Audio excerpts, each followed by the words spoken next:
I didn't know how to be a cop when I decided I wanted to be a cop. I didn't know how to be a combat pilot when I decided I wanted to be a pilot. I didn't know how to be an entrepreneur when I decided I wanted to start a business. I didn't know any of those things. But what I did know is I could figure it out, or that somebody could teach me.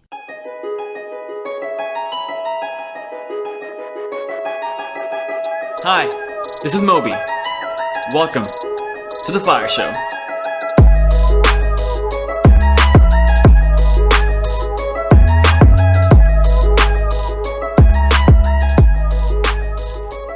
Ladies and gents, it has been less than 24 hours since I have landed in the US.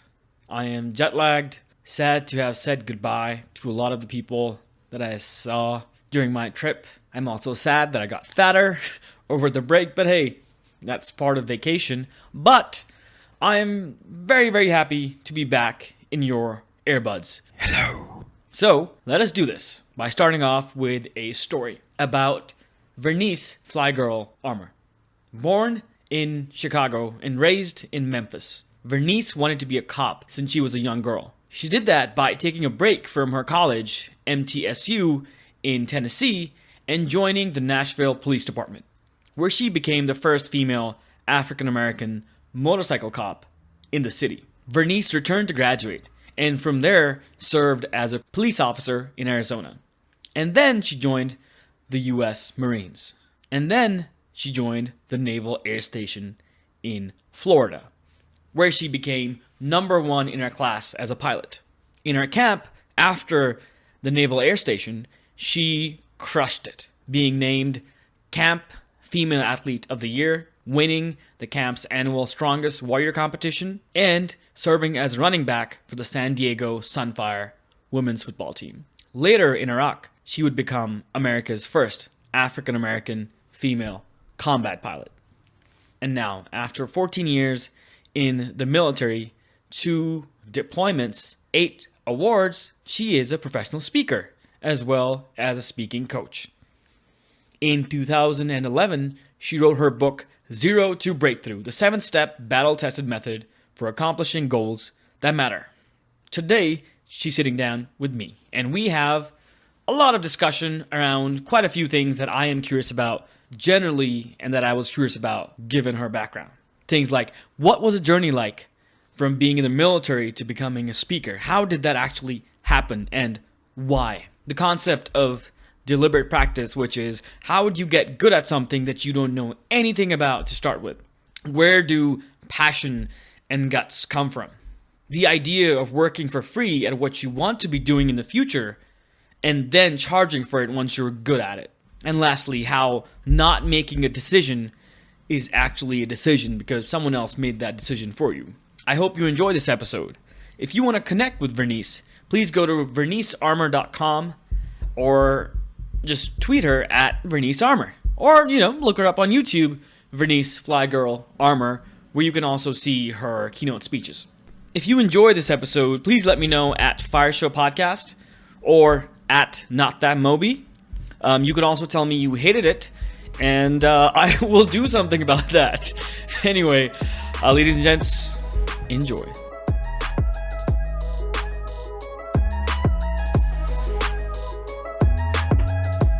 Boom. Boom. All right. How are you, Vernice? Flytastic. Flytastic. Tell me about today. What happened today?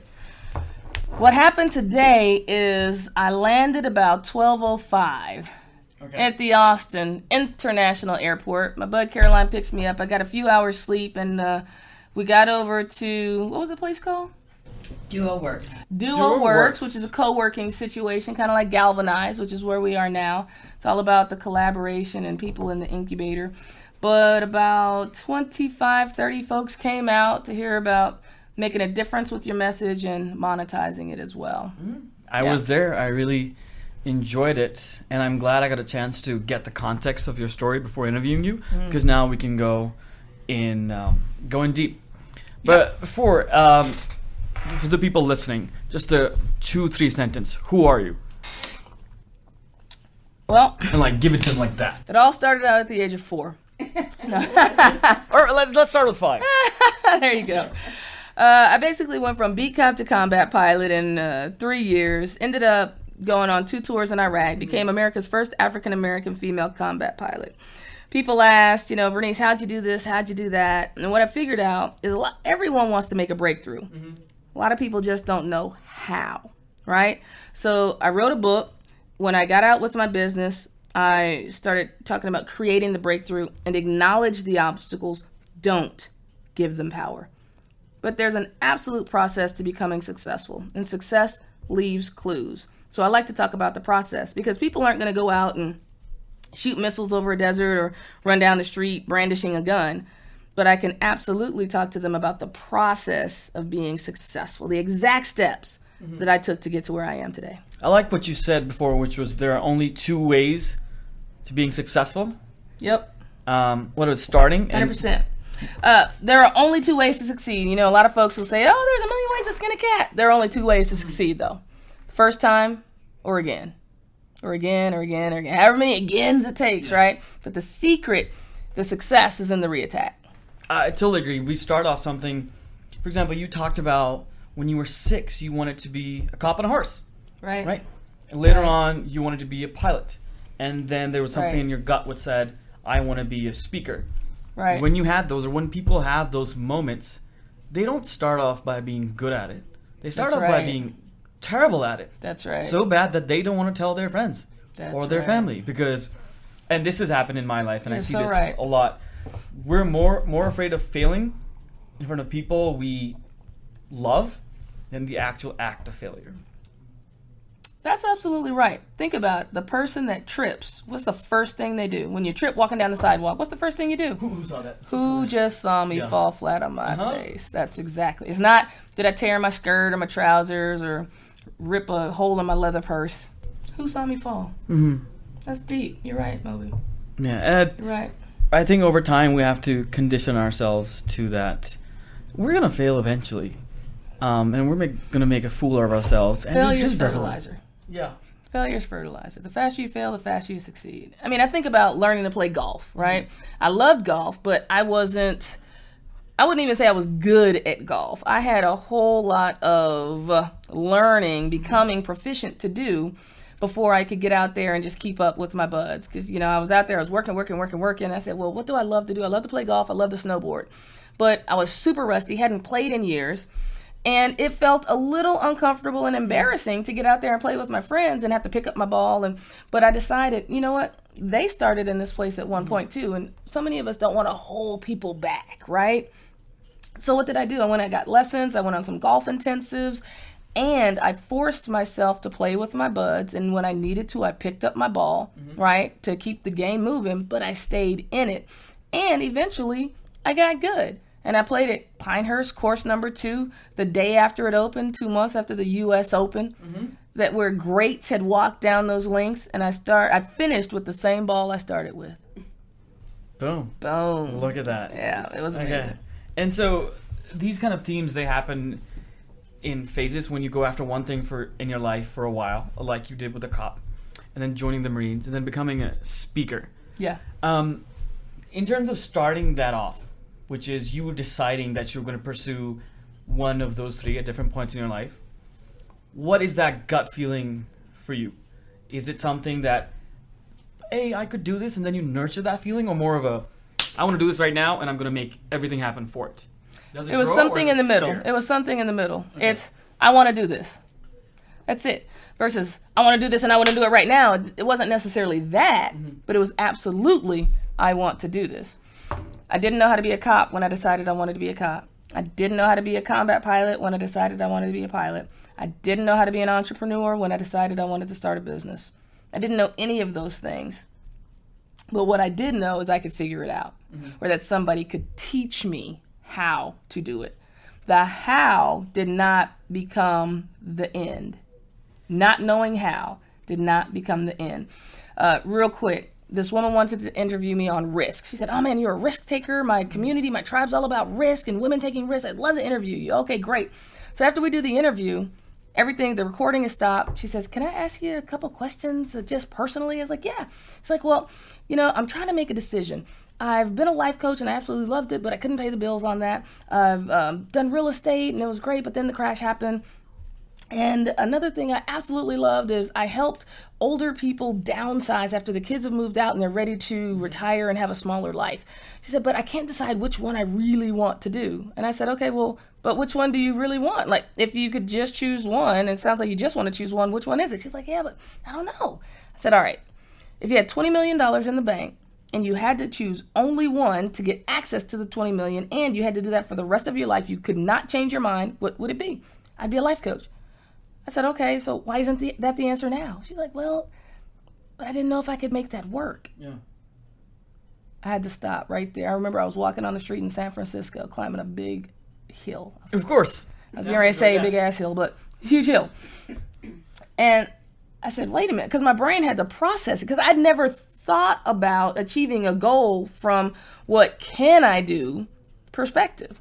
It was always a what do I want to do perspective, because I'm going to make it work out. Mm-hmm. But she was going from it the opposite way, and what I realized is that there are probably a lot of people that don't go for what they want. They go for what they think they can do. Mm-hmm. What's probable. Yeah. The chances of success are high. It's something that they really want to do. If I want to make life coaching work out, it's going to be life coaching. If I want to be a kick butt real estate agent, it's going to be real estate. Mm-hmm. Maya Angelou said, do what you do better than anyone else. No one will want anyone but you. So you got to be good. Well said. I was recently talking to someone who's extremely into AI, that so much that they start talking, and I'm like, I don't understand anything you're saying. But I told him I want to get into the creative space. So tell me, as an expert, what is going to go away in the next 10, 15 years? That was a great question. And he started talking about audio, video, and he said a lot of the lower end stuff, which is mechanical, is going to go away. Like what? Narration. In 5 years, you can... It won't be that hard to have a robot do an audiobook. Oh, right. Exactly. Because they're getting close. Right. Siri sucks. Right. But that's possible, right? And transcription is easy. Mm-hmm. I'm making photos. You can recognize photos easily. You can make quotes easily. But if you're on top, if you're the best, and that means about a decade of work easily, people still want to hire you.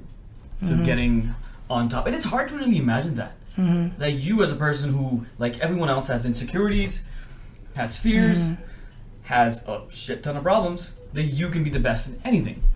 Do you see that a lot? That people have fears that they can be the best? That they don't think that they can be that. Absolutely. Yeah. I mean, people have some absolutely unique offerings, but they look at everyone else and say, yeah, but my story isn't as good as theirs. Your story is your story, but you are the one that has to market it, brand it, put it out there, make it juicy, and make it where people want it. When I first started speaking, I spoke for free because people didn't pay me at the time, right? Then it's $2,500, then it's $5,500, then it's 10 and 15 and 20 and on. But I didn't start out making 20 plus on a keynote, right? So how do we build value and add value to the people we are serving? But when we first start out, I mean, just like my golf game, an average round might be 130, right? Where when you look at a golfer on the pro tour, they're 70 or 60, scratch golfer is 0. If you have a handicap of 5 or 6, that's great, right? Then you have the people who are +2, which means they're the opposite on the other side, right? You're not just going to be there as soon as you pop out the womb. No one's born qualified. Well said. Yeah, right. Yeah. You got to get there. But you got to be willing to put in the work. You have to be willing to fail. When we were a baby, we took the first step. Everybody fell. But a whole lot of people were excited. Parents were excited. Grandparents on Skype were excited. The baby's excited. Why? Because it took the first step. The faster you fail, the faster you succeed.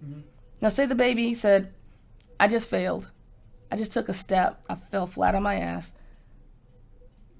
Let me think about that for 30 days, and then I'll try it again. Let me email a few people asking for advice. It's an engineer baby. Did I step off with my left foot, my right foot, my diaper, weight and balance, right? Or, heaven forbid, that baby said, I will never try that again. Yeah. But that's what we do. That's what so many people do every day. They fail that one time, and they never do it again. Versus the gutsy move. In your gut, you know it's right. It takes guts to do it. But you got to take action.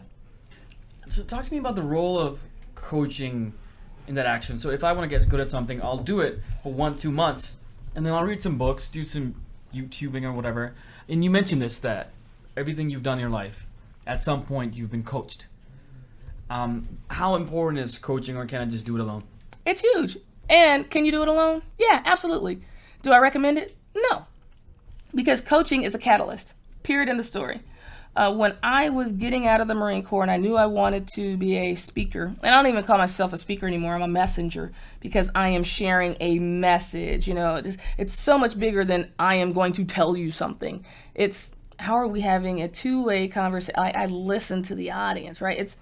I don't want to get too deep on that, but the question was about coaching and being coaching as a catalyst, where if I'm working with someone who wants to start out and be a speaker, do you think I can give them a couple tips about their website, their demo reel, how to identify their target market, how to identify their target message, how to have a conversation on the phone, how to have the sales conversation, how to say the things that their client wants to hear? And not because it's just a salesy thing, no, because they're listening to their client and they're able to assess what their client needs to be able to say what their client wants to hear, right? I mean, I can do all of that stuff. When I was first starting out, I couldn't do any of that. I was a cop, a Marine, a combat pilot. I knew nothing about sales, profit and loss statement, or business. But the people I worked with did, and I made it my goal to only work with the top 3% in my industry. Why? Because they were all making 7 figures, and I knew that's what I wanted to do. Yeah. I didn't get with the person that said, you know, I help entrepreneurs break 6 figures, and they're chasing their next gig trying to break 20,000. Yeah. Right? So You want to be around the best. absolutely. Success lives. I want to follow a proven, battle-tested process. Like, I still have a coach right now. There are still a million things that I need to learn that I want to get better at. Yeah. But look at any pro athlete. Do they have a coach? Do Venus and Serena have coaches? Absolutely. So to not have a coach, you're letting yourself fall short. That's true. That's true. Just saying. A book I read, which was Talent is Overrated. They talked about how talent, or what emerges as talent in your 20s, 30s, 40s, isn't actually some genetic thing that you're given. It's the huge amounts of repetition, very precise repetition, deliberate practice, which is not just, I'm going to play the guitar for 6 hours thinking about a girl or something. No, I'm going to have to follow a certain chord. And then it's coaching was the third part. And so we look at one of the biggest examples, Tiger Woods. Yeah. I think from as soon as he could sit in a chair, he was put in his dad's garage, and he used to watch his dad play. At 6 months, he was exposed at that time. He wasn't born with any kind of genetic talent. So our youngest is 2, so I'm already 18 months behind. You were 18 months behind Tiger Woods. Yes. Right. Yeah. He just started doing that. Damn it! Oh no, Tiger, you got me. How has the transition been from being a combat pilot to being a businesswoman? It's been amazing, but business is combat, so there are a lot of similarities. Mm-hmm. You just have to be decisive in the midst of combat. You got to make a decision, and you have to go off of making the best decision with the information you have in the moment. What messes so many people up is they can't make a decision. They end up in all of this stuckness and procrastination, and they don't do jack. But not making a decision is a decision. Yeah. Right? Think about it. When I'm in combat, or when I was in combat, and I was flying in on a target, the decision was to pull the trigger or not pull the trigger, right? If I pull the trigger and I take out the target, that was a decision, right? If I couldn't think about it, if I couldn't decide fast enough, and then we have now passed the target, what happened? You're going to get shot. But what happened to the target? I made a decision, didn't I? I didn't pull the trigger, the target's still there. So not making a decision still has consequences and outcomes. So whether you make a decision or not, you've made a decision. Or it's been made for you. That's right. Just like your plan, right? If you don't make a plan, somebody will make a plan for you, and you might not like it. If you're not building your dream, you're building someone else's dream. Well, so you've got to be prepared. And so I started content 5-6 years ago, and I still don't think I know enough, and that's fine. It takes a while to learn that plan, to learn how to be decisive. There was a point in my life, not that long ago, where I would stand in front of ice cream shop, and not be able to decide. Or if someone asked me, hey, speak in front of 10 people, I'd be like, no, don't do that. No, don't do that to me. Right. It takes a long time. You were trained in that. And besides being decisive and being trained to be that, what else do you think you brought in from your experience in the military that you have an advantage? Structure. Even though my engine isn't structure, I am a performer. I'm the person that wants to go out and be the social butterfly, and I don't want to have a schedule, because then what if Matt asks me to go play golf and I already have something on my schedule appointment, and then I don't have the freedom. So I love freedom, right? But learning that the schedule, the structure gives you the freedom was a huge learning point and the key. Meaning, if you have a schedule, you get your things done and you're knocking them out, you're actually going to have more freedom and time, because now everything's not left till the last minute. You're not up against the wall. You're like, oh, pressure, and trying to cram crap in when it could be humane, get it done, and you schedule in your playtime. And then you can make agreements with yourself. You can change, right? Well, I had these 3 things on my schedule, but I do want to go play golf with Matt. So I am going to make a new agreement. I'm moving those things to here, and now I'm going to go play golf with Matt, versus it just being everything up in the air. Because that's also the lifestyle you chose. Correct. Otherwise, if you're always trying to work in your business, you're not going to have that good of a life. That's true. Yeah. And going from being a cop and a combat pilot, there was a whole lot of structure. And then I overnight became an entrepreneur. You mean I can sleep until 10 o'clock if I want to? What? That's crazy. You mean I could just stay up all night, or I could just go hang out, I could just go play golf all day? So it's a huge adjustment, especially for a lot of our vets out there. So I don't know much about speaking, but but I sucked at it. I enjoy it now. I told you. Pay me $50,000, I got your back. No, I'm kidding. Boom, okay. Let me find my. Oh no, I forgot my wallet today. I got a square swipe. So, I did if someone wants to get started, just started. Yeah. What I would tell them is to do improv, comedy, Toastmasters, and then go and talk to meetups in your niche, and volunteer and say, hey, can I talk for 15 minutes about something you know? And that's a very basic plan. Mm-hmm. For people just getting started who don't have access to your content right now, what else would you add to that? Well, they can have access to a little bit of my content. Number 1, be in my community. Yep. Number 2, text GUTSY, G-U-S-T-Y, to 72,000, and they'll get access to a 3-part video series on overcoming obstacles, right? GUTSY. Just through a text? Yes, through a text. I'm going to copy message. that. Cool. GUTSY, G-U-S-T-Y, to 72,000. And they will get access to that 3-part video series, and they'll get access to an action guide that is shows you how to make your gutsy moves. It has the exact steps, right? For people who say they're authors who want to take their book to bestseller, or they're speakers who want to get their message out there, or they're an entrepreneur that wants to monetize their message. I mean, you can even be an entrepreneur that gets paid to speak, and you're building your clientele, right? So the first thing I did join Toastmasters. Not to become a Toastmasters, distinguished Toastmaster or anything, but I wanted to practice in front of a live audience, right? I joined 3 groups. At the same time? Yes. Sweet. Because I wanted to speak that many times in a week, every week. And I told him, I said, hey, don't give me the fluffy Toastmaster feedback. I want the real, raw, feedback. And I was standing there, I've been briefing generals, I'm a Marine, a combat. And one woman raised her hand. She said, well, when you first... You scared me.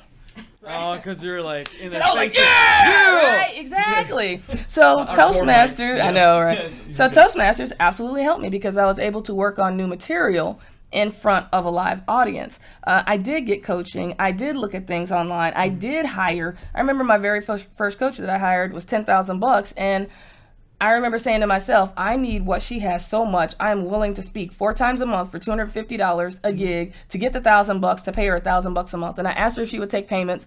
Thank God she said yes. And I paid that woman $1,000 a month, and I figured out, very quickly where to go speak, even just for $500, right?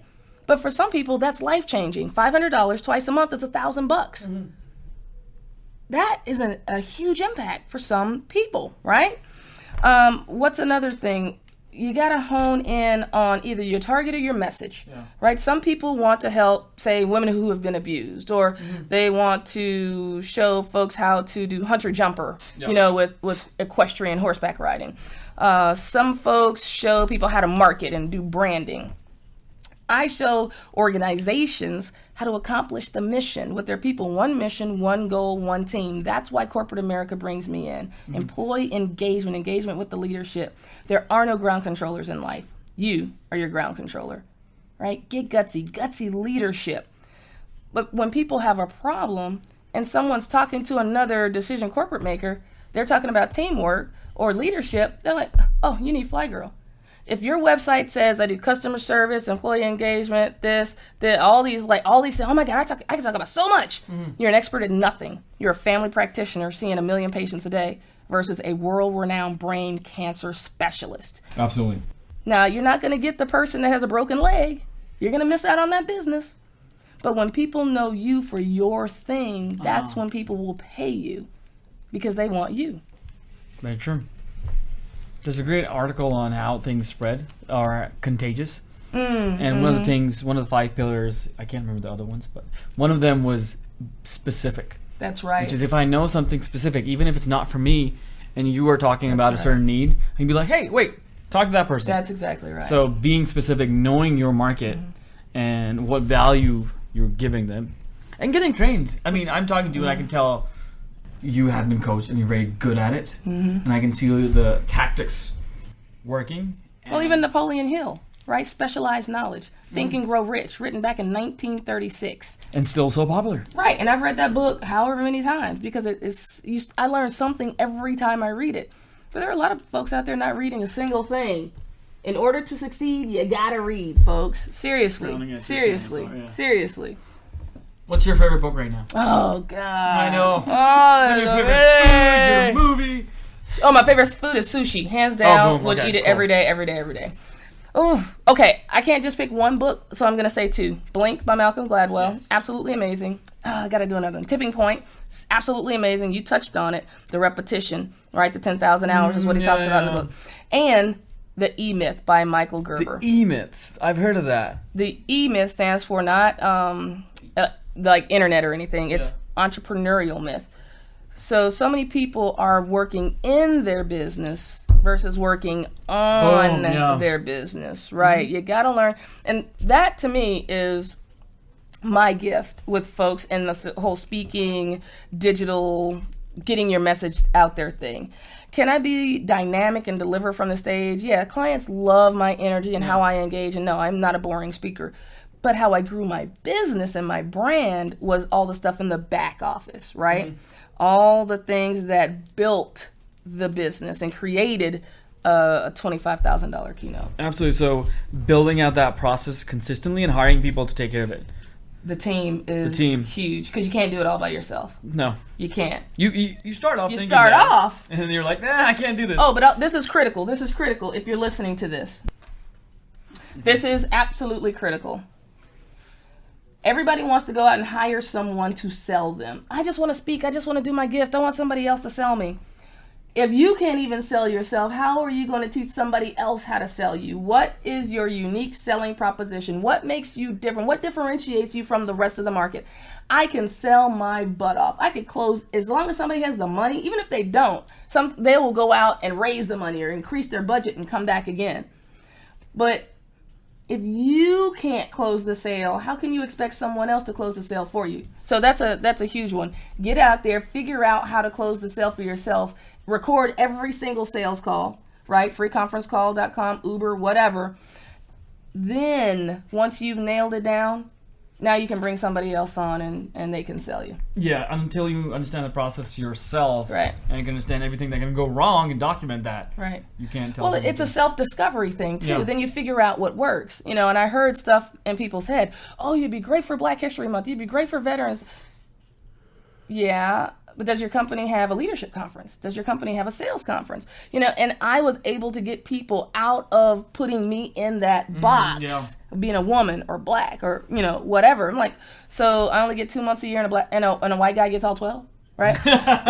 But once I understood that, I was able to create messaging around shifting people's mentality into seeing my message versus my packaging.